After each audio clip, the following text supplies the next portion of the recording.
Recording in progress. Hello, everybody, and welcome to Ben and Nate's Questions That We Ask Massage Therapists on the Internet. I am one half of your host, Nate Fay. And listen, we're here to ask questions to massage therapists on the Internet. We're looking for your answer, and that is what creates the show. We have some fun. We get in depth with our conversations. But most importantly, I get to spend good time with my good friend and co-host, Mr. Ben Stone. And if you haven't seen it yet, we have this little thing on the internet called Ben and Nate's Questions We Ask Massage Therapists on the Internet Facebook page. That's where you can come, hang out, check out what questions we ask, and you can interact with us. And that way you can get your name mentioned on the show. We love to talk about the things that people leave as comments on our posts and our questions, and we bring that into the show and include you. We sure do, Ben. And I think we have, I'm excited about this week's topic. We've had some bangers here in season 2.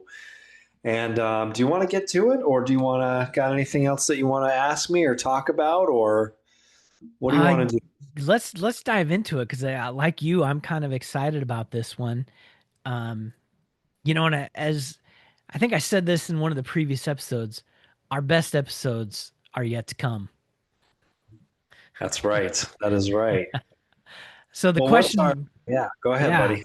The question that we asked on our Facebook page, it reads, is massage burnout caused by more difficult clients, poor industry standards, or therapists themselves? Drop us your honest answer. So here's what I want to throw out to you, Nate. Let me get after hearing that question, let me get your gut reaction, like a quick 20 to 30 seconds of just your hearing that question. What's your gut reaction? On what is caused by burnout, man? My gut reaction is going to be not building, not understanding how to build the practice that you want to build. And time goes by, working with clients just to make $1, but they're the clients that you don't want to work with. There's an element of the therapist themselves, and I don't know necessarily what that means, but there's an element of us getting in our own head. And, maybe we don't understand how to charge, how to budget for stuff. So that's kind of my 20 to 30 second thought there. So a little broad, but there's a lot that we can dive into. Yeah, I like it. I like it a lot. Let me reverse Uno card you, Ben, and let me hear your 20 to 30 seconds thoughts. Oh man, my 20 to 30 seconds are, the three main causes of burnout: physical burnout, financial burnout, and what I call spiritual burnout or emotional burnout. Those are the 3 big ones that I think people experience. And there's also another one that comes to mind, and that's purpose burnout. And I think that comes along with that episode where we talked about the why behind what we do, why we do what we do. And so I think those are the things that I want to kind of get into. And that's sort of my gut reaction when I hear this question. Interestingly enough, I posed a question on our Facebook group this week, which will be an upcoming episode, and talked about career longevity, and we'll get into that probably in about 4 to 6 episodes from now, because we got a lot of questions on the docket. But a lot of that, I think it's going to be feel like maybe a part 2 of this episode. But where do you want to start tonight? That's I was going to ask you that, but I think you brought out some things. Maybe we should define what massage burnout is. What would be your definition of massage burnout? It's I'm going to give you the long answer first, and the long answer is that it's always interesting to me because I've never had a corporate job. I guess I've never had a job like that, and so it's like going into our field. They tell you all these things, and we've talked about this, right? You're only going to be doing this for 5 to 10 years. You can't see more than 20 hours a week. You should charge this much an hour. And it's pretty just bad advice all around. So there's already kind of a pre-set up for failure. And they talk about that, right? You're gonna burn out. But man, nobody goes to college to become a lawyer or a doctor or work in the corporate world, work in the finance world, be an accountant. And nobody's like, hey, listen, you're only going to represent 20 people a week. You should only work 15 hours a week, and you're going to probably burn out at some point. And I'm sure, every field probably has a level of career burnout, right? And maybe it's the doctor that is just, maybe it's the oncologist that's seeing like 5-year-old kids die week after week after week. I'm sure that there's a lot of burnout there, right? And could absolutely crush somebody's soul, or, whatever the case is. But, you know, burnout in our fields, I think, can be pretty multifaceted because working with people all day can be a difficult thing. There's a real psychological aspect to our job, and you have to know how to just fundamentally navigate people. And of course, what we've learned over the years is building the clientele that you want to build, right? Who are the clients that you want to see month after month after month that aren't necessarily, suckers of your time and your emotions and getting into your head a little bit. Or maybe it's a client that maybe it's never showers, right? That's coming in. Like I don't want that. You don't want that. But maybe there's just therapists out there that don't know any better, that are building their practice that way because they have no other choice. Maybe it's not understanding how to take care of ourselves because it is a physical job. There's no question about it. What we do is very physical. So there's an element we have to take care of ourselves. This whole phrase of body mechanics, which I think that's also like a pretty broad definition as well. But you have to know how to approach your client technique by technique. I could go on, but I'm going to pause there and let you jump in. I I want to ask because as I'm thinking about everything that you said, if I were to sum it up, would creating boundaries, would that sum up everything? Not only personal boundaries, but professional boundaries. Would that sum up kind of what you're saying? I think maybe to a certain degree. I mean, we don't exactly have a 9 to 5 job or a 2 to 10 job or a 10 p.m. to 6 a.m. job. So, boundaries in terms of when are you going to see clients? How many clients are you going to, see a week? Are you going to overfill your schedule? Are you going to underfill your schedule? Are you going to work Saturdays? Do you care about working Saturdays, or maybe your day off is Monday? So, there's certainly boundaries there. There's certainly setting boundaries of expectations of how you want to run your sessions. And that's giving all your clients everything up front on the phone call, in an email, in the reminder, and setting expectations early on. That could avoid a lot of problems, right? Yeah, you know what I'm thinking as you say that. It's great, but okay, I'm a new therapist and I I no is not in my vocabulary. Oh, you want to come in at 10 o'clock tonight? Sure, I could use the money.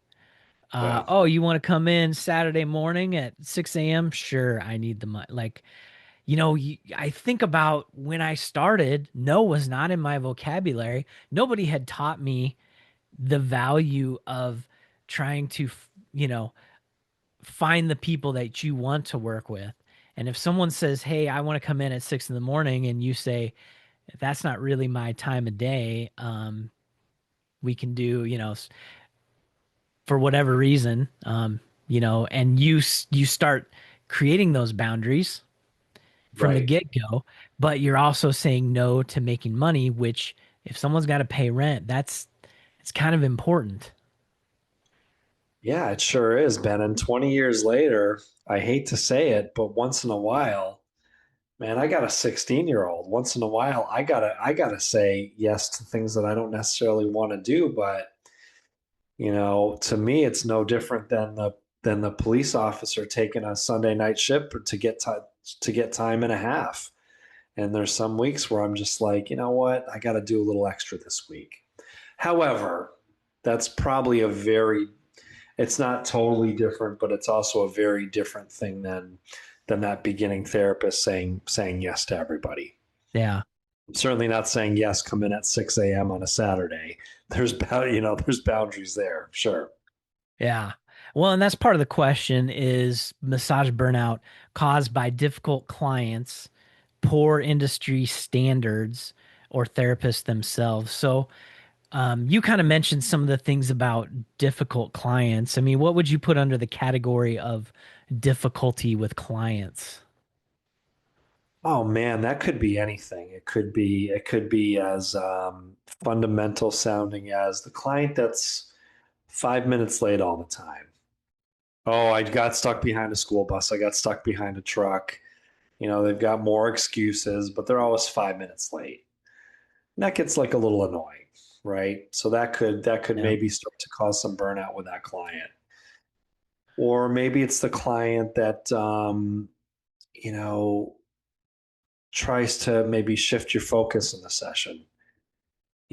Ben, I think if you really just work on this here, I know you know what you're doing, but I really think I saw on Instagram, it's just my peer formus. If you just do that Yeah. and you try to educate them, but they don't want to take your education. Of course, my favorite, sometimes this burns me out. And I got a guy right now. He's burning me out. He's ready to go on the chopping block pretty soon. I haven't had one of these in a while. He's really married to chiropractic therapy, which is great. And in his mind, if a click doesn't happen, then nothing's happening. Uh-huh. So he's like, my chiropractor told me, man, you just really need to work on my trapezius. Are you familiar with the trapezius? He said to me. That's burnout. That's burnout, Ben. That's stuff like that starts to burn me out. And that's me personally. Or listen, maybe it's the client that stinks. That sucks. I'm sorry, but you know what? Let's just put it out there. Like that totally sucks, man. I get that we all have a bad day, and there's a difference between a bad day and we're not all perfect. We're going to be funky once in a while because we're human and we can't help it. Yeah. A client that you just always like you got to smell them, and it's potent. That's burnout. Yeah. So if I were to throw out boundaries again, would that not be a help to some of those? So let's just say the stinky clients, the ones that have, you know, 14 cats and they smell like a litter box. Yeah, yeah, They never taught me in massage school how to have that conversation. Hey, listen, this is what I'm seeing. This is what I'm smelling. right. To have these difficult conversations with people is not fun. No one wants to do that. That's not rainbows and sparkles. That is the opposite. It's like prickly prickly somethings and red hot fire scorpion, I don't know, sauce. It's tough. It's a tough one, and that's something that could be managed in the very beginning. In your phone call and that new client letter and that new client email. Hey, listen, you can even lie about it. Hey, listen, I'm sensitive to, things. Please make sure that you shower before you come into your visit. But at the end of the day, here's the reality. You write that stuff down, and 50% of your clients read it, 50% of them don't. And then you get that client that's just got the perpetual thing.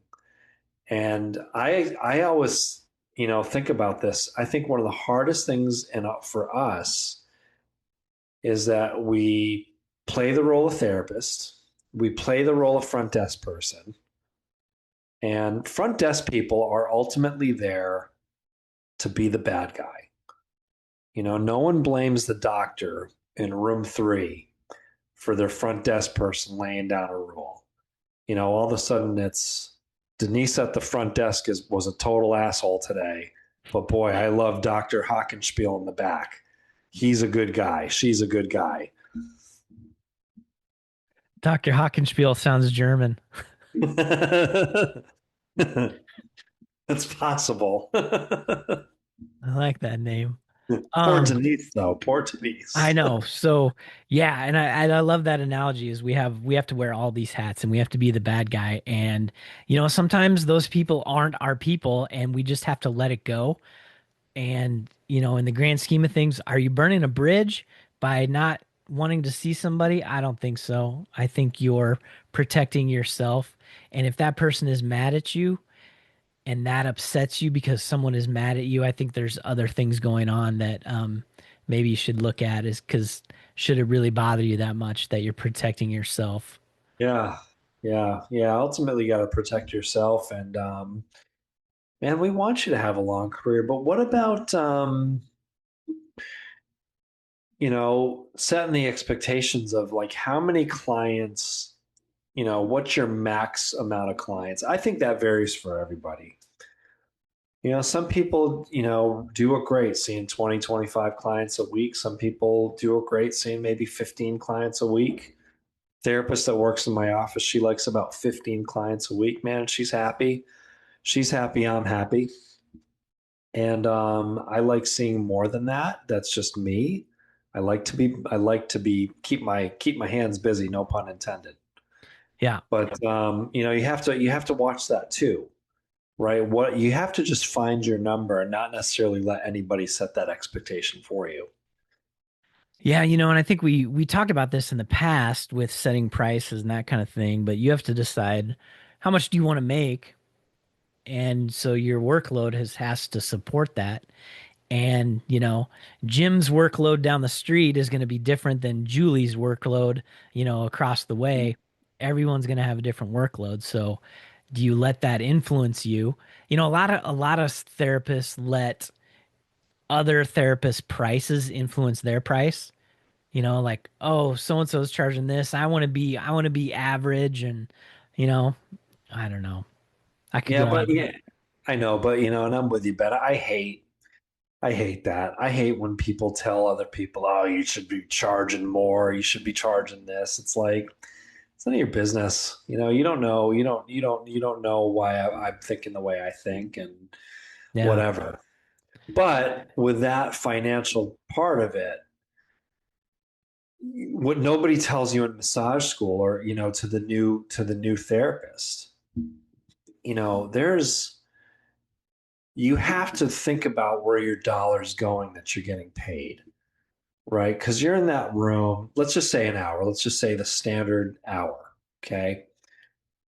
Then you gotta go play front desk person. That takes another, you're waiting for him to change, whatever that means. Even if you work on him in shorts and it's tank top, like maybe some therapists do, it's 15 degrees here in Connecticut. People now need an extra time because they're coming in with 18 layers on. So there's now your 60 minutes is 67 minutes. Now you got to go be the front desk person and check them out and maybe rebook them unless you've already got them booked out, which I finally got better at, by the way, Ben. 2026. Took me 20 years. All So right. there's that. And, of course, then they want to yap to you a little bit more, which is totally fine. I don't mind that. So let's just say you have a 30-minute break in between clients.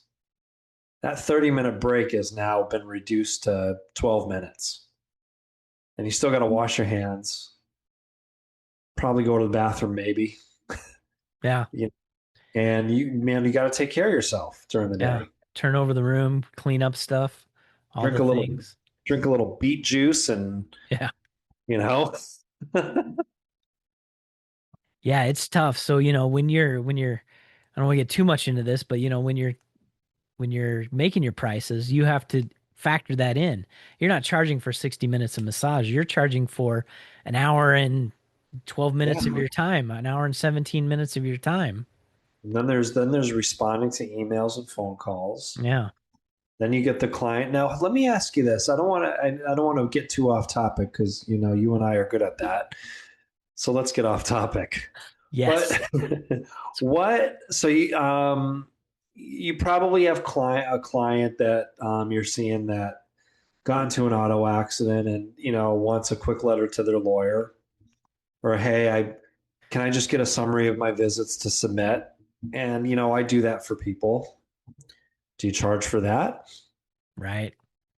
I do. I didn't for a long time, but now I stated, you know, I charge $60, because minimally it's going to take me an hour to put all that stuff together.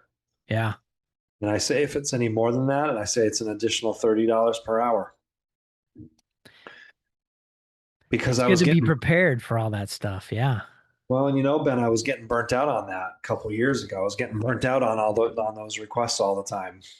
So if you're listening and you're not, make sure that you charge people for that. Yeah. I don't write those notes enough. I haven't done that in probably 2 years now. I Um, seem to get a lot of it. yeah. Yeah, I seem to get a lot of those. And I steer people away from, I just tell them if you really need it, I'll get it for you. But Yeah. I try to say like I don't do it. I give them that idea that it's not available. Even better, take Ben's advice. I think Ben's advice is better than mine. Yeah. Well, here's one for you. Here's one for you. I like this one. I'm going to jump into a Oh yeah, let's to talk about our comments that we had. let's talk about this one. I love this one. So our listener Holly says, being in a quiet, dark room every day. Yeah.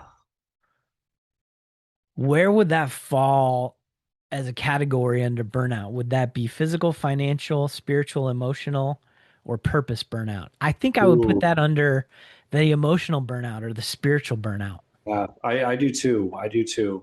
Spiritual, emotional could cause a little physical burnout, right? Because when you get a little sad, get a little depressed, could start to change how you're moving and thinking throughout the day. And I didn't know, Ben. I didn't know that I was experiencing that for so many years until I moved to my new office about 6 months ago. And now I have this huge door and window into a very bright area. And I've noticed a vast difference in my mood and mental health over the past 6 months. And it hit me within a few days that I was seriously, um, yeah, it was taking a toll on me in ways I didn't realize it was. It's so I had a room that had no windows. It was in the middle of in the middle of our building. And I remember one year it got to 27 below. That wasn't even with wind chill. It was that cold and there was roaming blackouts for power because they were trying to conserve energy. So Yeah. I'm getting to my point is we lost power while I was working on somebody. She didn't even know because I was prepared. I had lights and I turned them on. Um, but the temperature in the room didn't change after we lost power. We lost power for 45 minutes, I think. So I was isolated in that room. And one of the things that I did that I forced myself to do was I would walk people out and walk them out the door and tell them to have a good day. That way I could stick my head out the front door, see the sunshine, go, yes, it's sunny out today. Yay. And I still do that to this day, even though I have a window in my room now. But I Yeah. follow people out the door and, I smell the clean air. So at least once every hour or so, I'm sticking my head outside and just kind of, seeing what it's like outside. Yeah, absolutely. And what a difference, what a profound difference it's made. Again, and this goes back to those early expectations of massage school where, we don't have to have you don't have to have a dark room. I mean, we're not talking fluorescent lights and spotlights in your room, but I gave up on that about probably recently, probably about 6 months ago. And I keep my room I would say comfortable, therapeutic, but lit so I'm not walking out of my room, doing the vampire thing either. Yeah. And you know what? People have eyelids and they can close their eyes. They And, sure can. and Yeah. it's not gonna hurt them it's not gonna hurt if the room is not pitch dark. You're not gonna screw up their I I don't know, you're not gonna screw up anything. Yeah. Yeah. So anyway, gosh, How about what else? another comment that left an impression on you? Do you have any of those that you saw? Any others? I So think a thanks for lot of, leaving that, Holly. We appreciate you. yeah, Thanks for being on the show. all the comments, Melissa talked about the money thing, budgeting, everything that we talked about. So I kind of picked from that cherry tree when we were talking about that. Maricel, right? Difficult clients, which we talked about. Keeping things fresh. Here's one, Maricel, keeping things fresh, right? And I'll say there's no ceiling to education in our field. Go take a class. Even if it's not something that you want to do in your practice, sometimes just going and doing something different for a couple days. And maybe, Ben, just maybe, also making sure that you find maybe a good hobby or maybe a hobby that maybe turns into also making you like a few bucks as well, even if you don't need the money, right? You've deep dived into photography over the last what? How long has it been now, Ben? Oh, really? The deep dive has been 3 years, but probably a total of Yeah. 6 or 7 now. Yeah, so good for you. And I pick up my instrument, 30, 40 minutes a night to just kind of, that's my decompression method. But yeah, go out and take a class. I think that's a great one from Yeah, and you know what taking a class does for me, it connects me with the people that are doing the same thing that I am, and right. it gets me around my quote unquote coworkers. And sometimes that's really helpful to just get next to those people and be like, "Hey, I had this day last week where I just, and just because we've all had it, but do I want to come home and bore my wife with that? I don't want to give that to her. She'll listen because she's great, but she doesn't understand because she doesn't do that work. And so to have Right. someone around that does the type of work that we do is helpful. And that's just it, Ben. And a lot of continuing education that takes place. People post all these bullet points. Be the best therapist in your area. Do the techniques nobody else is doing. But nobody ever says, come hang out with your come hang out with your people and Yeah. get some, be a nerd for a weekend or a week or whatever it is. Yeah. Find your tribe, be with your Ah, tribe. totally. And Scott talks about, of course, Dalton all said this, man, are you watching the clock in your sessions? Is that the sign of burnout? That's a good one. I think it is. I actually only look at the clock and I look up and say, oh shit, I'm spending too much time in this area. I still got to do this. Yeah. I don't let the clock dictate what I'm doing, but yeah, it sneaks up on me all the time. Yeah. So we got some, I think, really excellent answers. Once again, I love to see when our listeners are all generally within the same, ballpark of everything. You Yeah. know, clear boundaries, right? Irina, clear boundaries, setting all those expectations in the beginning. Yeah, that's all good stuff there. So everybody had a fantastic response. Yeah, I think we hit a lot of things. The other thing that I mentioned earlier was the purpose burnout and rediscovering the why. And we had an episode that we talked about our why. All massage therapists can tell can tell the story of why they got into being a massage therapist. But what about now? What about 5 years later? What about 10 years later? What's your why right now for why are you still a massage therapist? And what's your why going to be in another 5 years or 10 years? Because our why should evolve and we should be constantly asking ourselves why. And you know what? If that why doesn't align with, what we're doing, maybe the answer is getting into something else. Maybe massage isn't it for you anymore. It doesn't mean that you failed. It just means that you are ready to move on from massage to something else. I mean, that's a possibility, isn't it? Absolutely is, Ben. Absolutely is.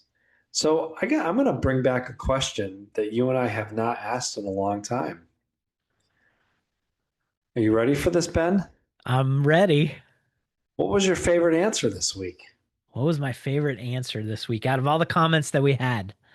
We had a Yeah. lot of comments. You know, gosh, I do like because we had some good conversation. I want to say the first one that you talked about. I liked Holly because it was simple. It was like I'm in a dark room day in and day out, and that can cause some burnout. And I didn't even think about that, but I think maybe subconsciously I've done stuff to combat that, but I didn't ever purposely think about it. Why do I do what I'm doing? Why do I stick my head out the door? And she helped me realize that that's one of the reasons why if I'm in a darker room, I need to get out. So I was really impressed with Holly's answer. How about you? I'll throw the question back at you. What was your favorite answer that we had? Well, that's why you and I get along so well, Ben, because I'm gonna double down on that, and that was the response of the week. So Holly, response of the week with the dark room, I, you subtle know, yet so true. I think Holly wins. Holly wins this blue pencil of approval award. It's not something we actually give you, but it's awarded virtually. So thank you for Yeah, making us think, Holly. And this blue pencil is awarded to you. enjoy your virtual pen, Holly. Take a lot of good soap notes with that. That was very well earned. Well, give me an overall idea of the impression of what we talked about. Give me your big takeaway. Well, my big takeaway, if you're a new therapist, we get it. You're going to be in the trenches for a little while, but hang in there and just hone your skills. Get good at what you want to do. Start charging. Don't be afraid to charge what you want to charge and work with the type of client that you really want to work with. Well said. How about you, Mr. Benstone? Oh man, there's so many things. Like burnout is real. I think we all experience it at some points. How do you deal with it? What's the best way for you to deal with it? And I can tell you that I'm available. Nate's available if you want to talk to us, shout out to us, send us a message. We could probably help you through a little bit of it. We're not experts on burnout recovery, but I think it's important to reach out to somebody in the profession and say, "Hey man, I'm going through some things because we can't go through this stuff alone. You got to have your people." And Yeah. so we can be your people. I'll be your people. Nate'll be your people. Find your people. Let us help each other out. I don't know if that's a great takeaway or not. That was a statement. That's a good statement, Ben. Hey, listen, thank you very much for listening to episode. Ben, what episode number is this? We're in the 50s. I think we're We're on in the 50s. 55 or 54. I think it's 54. Well, you know what? Check back in the Spotify to see how I correctly label this. And we'll see you guys next time on Ben and Nate's Questions that we ask massage therapists on the internet. Thanks for listening.